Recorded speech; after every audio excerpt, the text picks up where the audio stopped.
नमस्कार। कभी कभी ना सिर्फ एक ना नहीं होता, वो एक ऐसी चिंगारी बन जाता है जो पूरे सिस्टम को, पूरी न्याय व्यवस्था को कटघरे में खड़ा कर देती है। आज हम एक ऐसे ही केस की बात करेंगे जो एक नहीं से शुरू हुआ और इंसाफ के लिए पूरे मुल्क की लड़ाई बन गया। तो चलिए टाइम में थोड़ा पीछे चलते हैं, सीधे उस रात में। जगह थी दिल्ली और तारीख 29 अप्रैल 1999। एक रात जो इतिहास बदलने वाली थी।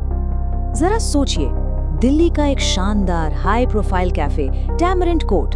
म्यूजिक है, हंसी मजाक है, शहर के बड़े बड़े लोग हैं, मतलब ग्लैमर से भरी एक ऐसी रात जो बाहर से एकदम परफेक्ट लग रही थी।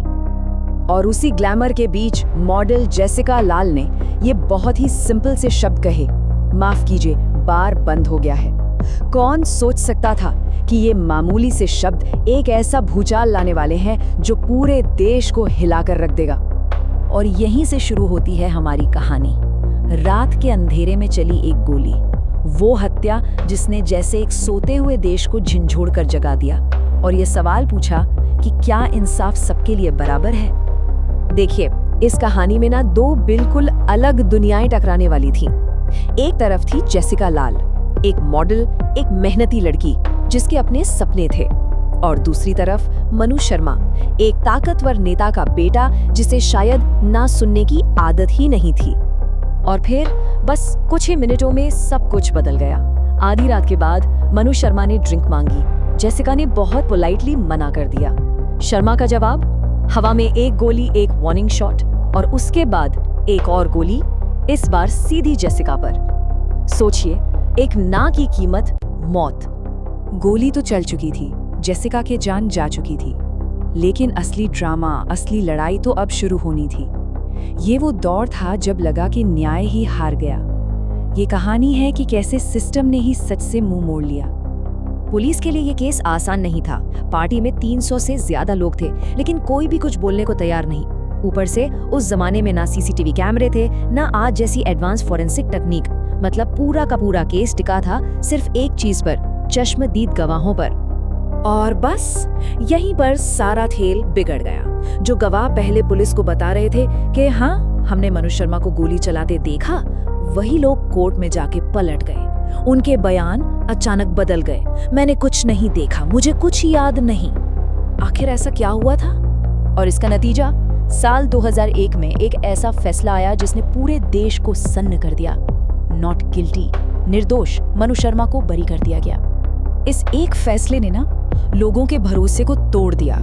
पूरे देश में गुस्से की लहर दौड़ गई। एक बात साफ हो गई थी, ये सिस्टम न्याय का नहीं बल्कि ताकत और पहुंच वालों का है।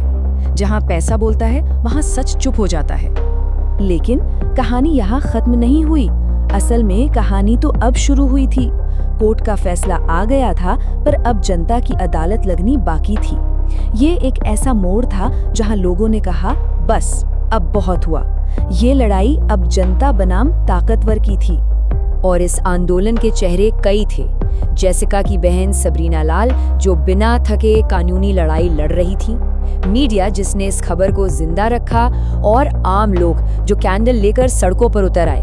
और हाँ, सोशल मीडिया पर #Justice for Jessica कैंपेन, जिसने पूरे देश को एक साथ जोड़ दिया। ये एक लाइन इस पूरे आंदोलन की आत्मा थी। एक मर्डर और हजारों लोग इंसाफ मांग रहे थे। ये अब जेसिका का केस नहीं था, ये देश का केस बन गया था। और फिर वो हुआ जिसकी उम्मीद शायद ही किसी ने की थी। लोगों का गुस्सा, उनका दबाव इतना ज्यादा था कि केस को हाईकोर्ट में दोबारा खोलना पड़ा। मतलब सड़कों की आवाज जज की बेंच तक पहुंच गई थी। अब जरा इन दोनों ट्रायल्स का फर्क देखिए। पहले ट्रायल में गवाह मुकर गए थे, सबूत कमजोर थे। लेकिन दूसरे ट्रायल में फोन रिकॉर्ड्स, बैलिस्टिक्स रिपोर्ट जैसे पक्के सबूत सामने लाए गए। जो बार स्टाफ पहले डर के मारे चुप था, उसने भी हिम्मत दिखाई। और नतीजा, 2001 का निर्दोष का फैसला 2006 में दोषी में बदल गया। और फिर आया आखिरी फैसला।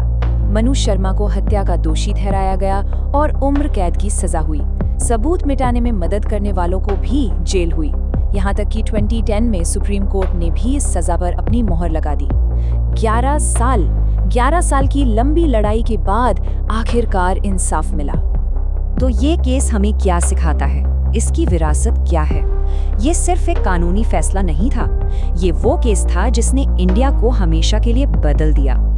इस एक केस ने पूरे देश को कई बड़े सबक सिखाए कि जब लोग एक हो जाएं, तो उनकी ताकत सत्ता से बड़ी हो सकती है, कि एक जिम्मेदार मीडिया सच को सामने लाने में कितनी बड़ी भूमिका निभा सकता है, कि गवाहों की सुरक्षा कितनी जरूरी है, और सबसे बड़ी बात कि लोगों की आवाज में दम होता है, इतना दम कि वो कानून का रुख मोड़ सकती है।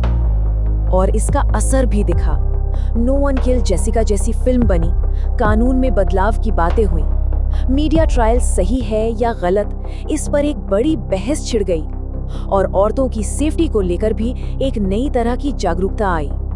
तो हाँ, ये सिर्फ एक मर्डर केस नहीं था, ये पूरे देश के लिए एक वेकअप कॉल था, एक अलार्म कि अब चुप रहने का वक्त गया। इस केस ने एक बात पत्थर की लकीर की तरह साफ कर दी, जब जनता बोलती है तो कानून को सुनना ही पड़ता है। ये लोगों की ताकत का सबसे बड़ा सबूत था। और ये हमें एक बहुत गहरी बात सोचने पर मजबूर करता है। कभी-कभी इंसाफ अदालतों में नहीं, बल्कि सड़कों पर मिलता है। ये एक ऐसी सच्चाई है जो आज भी उतनी ही मायने रखती है।